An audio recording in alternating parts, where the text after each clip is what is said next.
ये कहानी कुछ ऐसी है, जब हम इस तरह की बात करें, जब आधुनिकता नहीं आई थी, उस समय की कहानी हमारी शुरू होती है। और हमारे बीच एक गाना हम लोग बहुत फेमस है, और ये हम सभी एक परिवार के सदस्य हैं, और हम किसी एक में पाए जाते थे। और हमारे बीच एक गाना था, मेरे साथ देंगे आप लोग।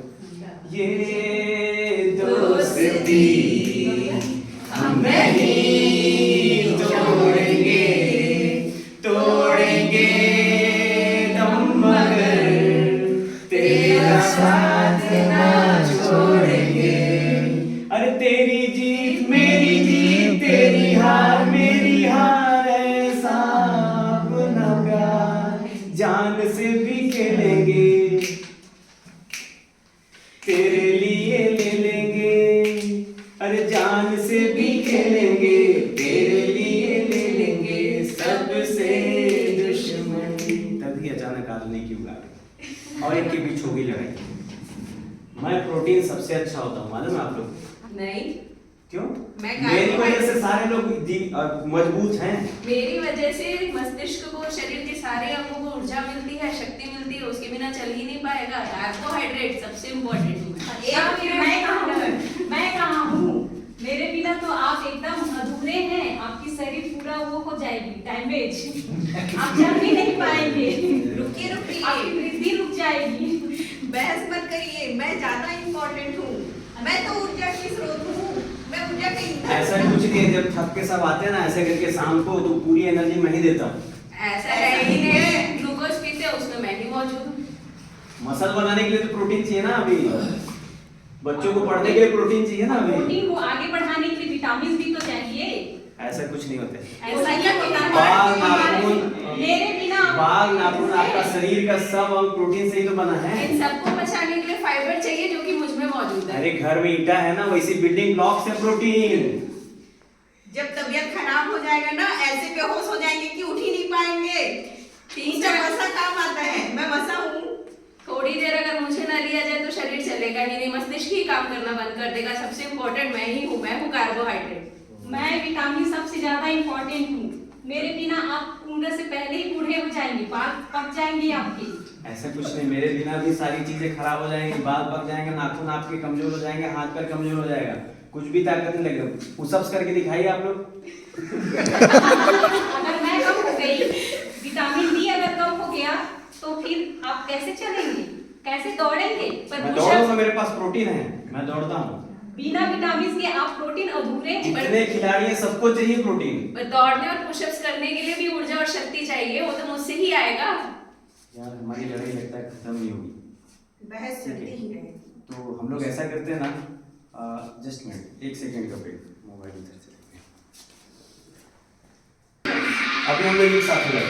अरे बाप रे, सखी मां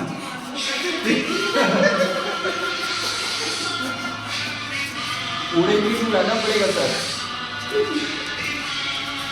यस, अगर हम लोग साथ हो जाए तो हम सब शक्तिमान बन सकते हैं। और यही होता है हमारी एक कंप्लीट थाली में, हमारे संतुलित आहार में। अगर सारी चीजें हो, सब्जियां हो, पानी हो, हेल्दी ऑयल हो, प्रोटीन हो और अनाज। क्योंकि हमारा विषय का आज जो हमारा पाठ था उचित आहार योजना के ऊपर है, तो थोड़ा इस चीज पर रूबरू होना बहुत जरूरी था, इसलिए ये कहानी हमने दिखाई है आपको। और बच्चों के लिए बहुत सारे सवाल हमारे पास हैं। अगर हम क्लास में आए हैं तो बच्चों से हम ये पूछ सकते हैं कि एक हफ्ते पहले आपने क्या क्या खाया, आपके पास लिस्ट है? या फिर हम एक हफ्ते पहले एक्टिविटी दे सकते हैं कि आपने जो जो खाया वो चीजें आप लिख कर लाइए। आपके आसपास में क्या खाना खाते हैं, क्या चीजें बहुत अच्छी लगती हैं आपको खाने में, आपको कौन सी चीजें सबसे ज्यादा आप खाते हैं, क्या चीजें हैं जो आप चीज मिस कर रहे हैं, जो आपके इस चार्ट में दिखाई दे रहे हैं। और इसके बाद फिर हमारे ब्लूम टेक्सोनॉमी के कुछ क्वेश्चन है सर, उसके आधार पर हम पाठ को समझाएंगे। Thank you. डायरेक्ट क्वेश्चंस करें बचाने। सबसे पहले ज्ञान में हम बीमार क्यों पड़ते हैं? राजू का पेट खराब क्यों हो गया? ताकत बढ़ाने के लिए क्या खाना चाहिए? शरीर मजबूत करने के लिए क्या खाना पड़ेगा? बीमार पड़ने पर डॉक्टर क्या खाने की सलाह देते हैं? और बॉडी बनाने के लिए क्या खाना चाहिए? कुछ ऐसे प्रश्न हैं। फिर बोध समझने में, अंडरस्टैंडिंग में, किन पोषक तत्वों से क्या मिलेगा? इसके लिए हम पूरा चार्ट ऐसा बच्चों को प्रदर्शित कर सकते हैं, चित्र के माध्यम से पूछ सकते हैं। फिर क्या ये सभी चीजें खानी पड़ेंगी या हम इसमें से कुछ छोड़ सकते हैं, हमें इन सभी की जरूरत है? और क्या ये सभी चीजें मिलकर संतुलित आहार बनाती हैं या कुछ इसमें से मिसिंग है? तो ये चार्ट बेस्ड रहेगा अंडरस्टैंडिंग। तीसरा है अप्लाइंग, लागू करना, अनुप्रयोग। आप दिन भर में आपके घर में उपलब्ध किन किन चीजों को खाओगे तो संतुलित आहार प्राप्त होगा, या फिर बाजार में उपलब्ध सामग्रियों के आधार पर संतुलित भोजन की योजना बनाएं। फिर है विश्लेषण करना। इसमें हम बच्चों से पूछ सकते हैं, दो बच्चों की तुलना करेंगे, राम और मोहन। राम और मोहन के खाने में क्या अंतर है, उनके पूरे खाने के डाइट प्लान बताएंगे बच्चों को, और जिसमें राम जो है उसका भोजन संतुलित हो, मोहन का असंतुलित हो, बाहर के पैकेट प्रोडक्ट ये सब वो ज्यादा खा रहा हो, तो बच्चों को खुद समझने देंगे कौन सा सही है कौन सा गलत है। मोहन को क्या क्या परेशानियां हो सकती है, इस आधार पे आगे ये चीज बच्चों से ही समझने की कोशिश करेंगे। फिर आता है मूल्यांकन, इवैल्यूएशन। पैकेट या फास्ट फूड खाने के फायदे क्या है, ये यहाँ पे हम रिवर्स साइकोलॉजी करेंगे बच्चों के साथ, अपोजिट क्वेश्चन करेंगे। फिर कोल्ड ड्रिंक्स पीने के क्या फायदे हैं, और फिर किन किन चीजों को खाने के नुकसान क्या क्या है। और आखिरी में आएगा हमारा सृजन करना यानी क्रिएटिंग। इसमें बच्चों को हम पूछ सकते हैं, एक रंगीन पोस्टर बनाएं जिसमें एक संतुलित थाली दिखाई जाए और उसके लाभ लिखे जाए। तो ये ब्लूम टैक्सोनॉमी के आधार पे हमने कुछ क्वेश्चंस बना दिए हैं। बिल्कुल बिल्कुल सर, मैं चाहूँगा आप लोग अपना अपना बता दें किस किस चीज़ में आप लोग पाए जाते हैं। अगर मुझे प्रोटीन चाहिए तो मैं कहाँ कहाँ क्या खाऊं? प्रोटीन चाहिए तो अगर हम सामान्य घर की बात करें तो हम दाल में पा सकते हैं, हम चने में पा सकते हैं, हम दूध में पा सकते हैं। इसके अलावा बहुत सारे नट्स होते हैं, सीड्स होते हैं, चिकन होता है, अंडा होता है, दूध होता है, पनीर होता है, छाछ होता है, दही होता है। इसके अलावा बहुत सारी चीज़ें हैं जैसे सूखे मेवे होते हैं इत्यादि। इन चीज़ों में मैं पाया जाता हूँ और ये शरीर के लिए बहुत ज़रूरी है, आपके वृद्धि विकास, आपके मसल्स बनाने के लिए, आपके सेल्स को अच्छा रखने के लिए, इवन आपके बाल से लेके नाखून तक, आपके हीमोग्लोबिन से लेके आपके हार्ट तक, सारे जो मसल्स होते हैं उनकी सारी कोशिकाएं, जो छोटे छोटे अंग होते हैं, वो सारी चीज़ें इनसे बनी होती हैं और ये बहुत इंपॉर्टेंट हिस्सा होता है शरीर के निर्माण के लिए। सर दाल बताए और चना बताए, समझ में आ गया उसमें प्रोटीन होता है। तो अगर प्रोटीन शब्द पे ले कि प्रोटीन क्या होता है, कैसे बनता है, तो इसका प्रोटीन देखिए सर, अगर प्रोटीन शब्द पे लीजिएगा तो ये सरल और जटिल अमाइनो एसिड्स का वो एक मिक्सचर है जो प्रोटीन बनता है। और बच्चों को 6 स्तर या 7 स्तर पे अभी एकदम से टिपिकल अपन नहीं जा पाएंगे।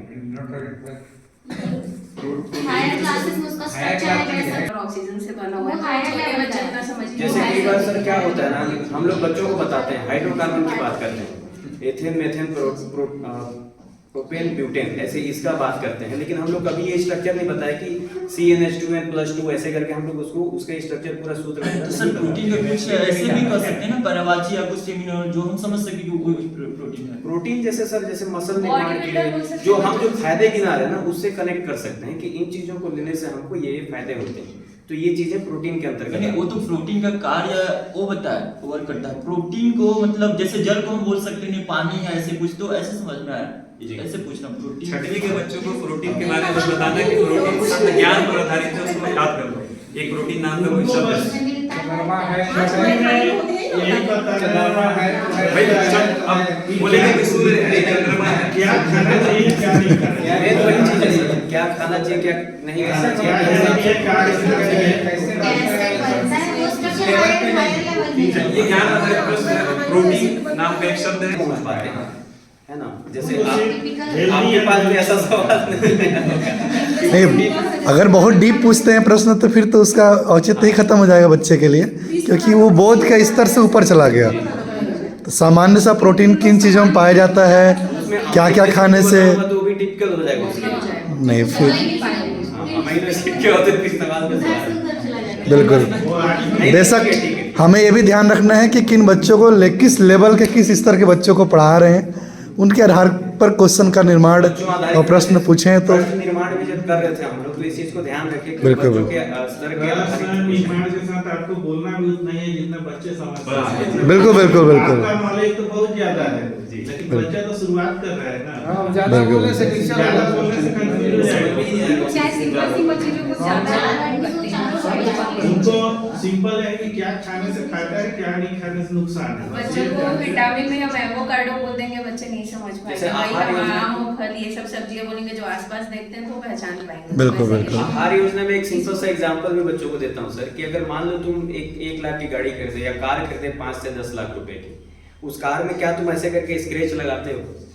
तो बच्चे बोलेंगे नहीं सर, क्यों लगाएंगे, मेरे साइकिल में भी नहीं लगाता मैं बोला शरीर कितना कीमती है सोचो।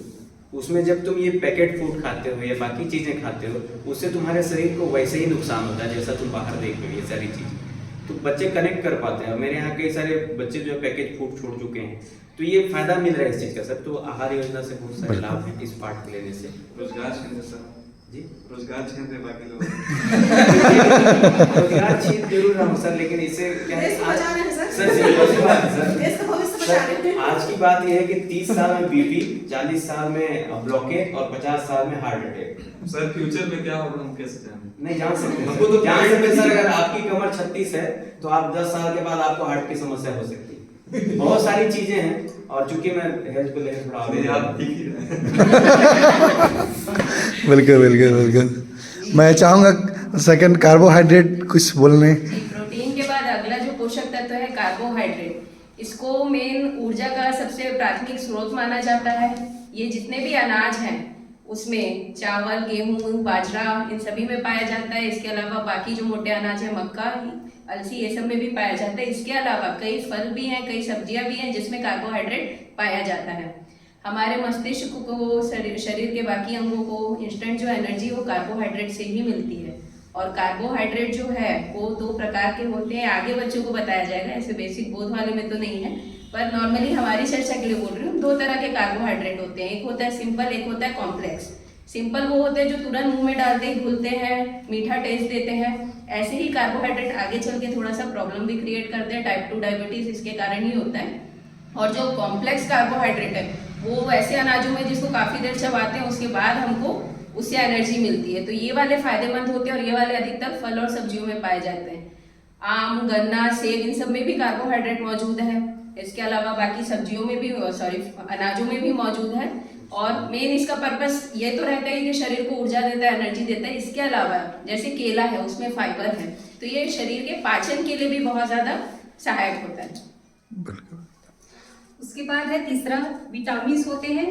तो विटामिन्स क्या है, हमारे बॉडी को ग्रोथ करने में हेल्प करता है। साथ ही जैसे बालों को जो पकता है, सफ़ेद हो जाती है समय से पहले, तो इसकी मतलब कमी, जैसे विटामिन सी होता है उसकी कमी से वो हो जाती है। तो ये विटामिन जो सी होती है वो जो खट्टे फल होते हैं जैसे नींबू, इमली या मैंगोस हो गए, तो ये सब में पाई जाती है। इसी प्रकार जैसे हमको कभी कभी मतलब दिखाई नहीं देता है, कभी कभी नहीं, मतलब एक बीमारी ही है समझिए वो, जिसको रतौंधी बोलते हैं, जिससे हमको दिखाई नहीं देता है। तो उसकी कमी को अगर हमको दूर करना है तो ये गाजर वगैरह खा सकते हैं, आप पालक खा सकते हैं। तो विटामिन जो है बहुत से फलों में भी पाई जाती है, सब्जियों में भी पाई जाती है। वैसे ही मतलब जो मांस होते हैं, मीट्स वगैरह, एग्स हो गई, और साबुत जो अनाजें होती हैं, हरे पत्तियाँ, और जितने भी ग्रीन वेजिटेबल्स होते हैं वो सब में भी विटामिन पाए जाते हैं। अगला है वसा।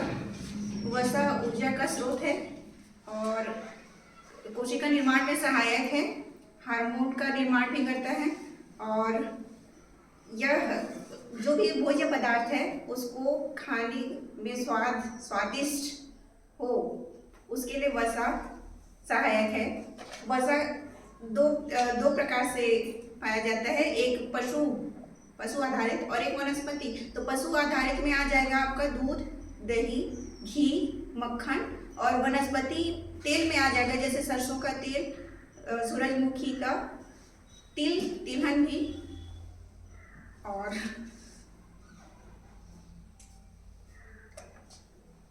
बीज में भी है, जो नट्स आते हैं, ड्राई फ्रूट्स उसमें आ जाएंगे, बादाम, पिस्ता। सर इसको थोड़ा समराइज करूंगा। जैसे इस चार्ट में आप देख सकते हैं कि 40% हम लोग को कार्बोहाइड्रेट डेली रिक्वायरमेंट होता है हम लोग का, जो कि हम फल सब्जी से और अनाज से हम पाते हैं। प्रोटीन का रिक्वायरमेंट पर केजी हमारे बॉडी वेट के अकॉर्डिंग एक ग्राम हमको चाहिए होता है इंडियन आरडीए के हिसाब से। तो 1 ग्राम प्रोटीन अगर आप नहीं लेते हैं तो समय के साथ क्या होगा, 3-4 दिन में इसका असर समझ नहीं आता। हम खाने के माध्यम से जनरली 15 से 20 ग्राम प्रोटीन ले पाते हैं, लेकिन अगर हम डेली हमारे वेट के अकॉर्डिंग ले, जैसे मेरा वजन 70 किलो तो 70 ग्राम अगर प्रोटीन लेते हैं तो 3 से 4 महीने बाद मेरे में ज़्यादा फर्क समझ नहीं आएगा, लेकिन 3-4 साल बाद मुझे ये समझ में आएगा और ये फर्क दिखेगा अगर हम प्रोटीन कम लेते हैं कि हम समय से पहले बूढ़े दिखेंगे। अगर हम प्रोटीन की मात्रा को सिस्टमेटिक कर दें, हमारा ब्रेन जो होता है वो फैट सेल से बना होता है, फैट की मात्रा बहुत ज़्यादा होती है और उसी से हमारा ब्रेन निर्माण होता है। तो फैट बहुत इंपॉर्टेंट है हमारे खाने में रखना। और बाकी ये यहाँ पर फैट की मात्रा 30% होनी चाहिए थी। और ये अनाज, ये सारी चीज़ें अगर हम कंप्लीट थाली में लेते हैं तो हम एक संतुलित आहार योजना तैयार कर पाते हैं। और इस तरीके का खाना हमारे स्वास्थ्य को बेहतर करता है और हमारे बच्चों के स्वास्थ्य को बेहतर करके देश का भविष्य निर्माण करता है।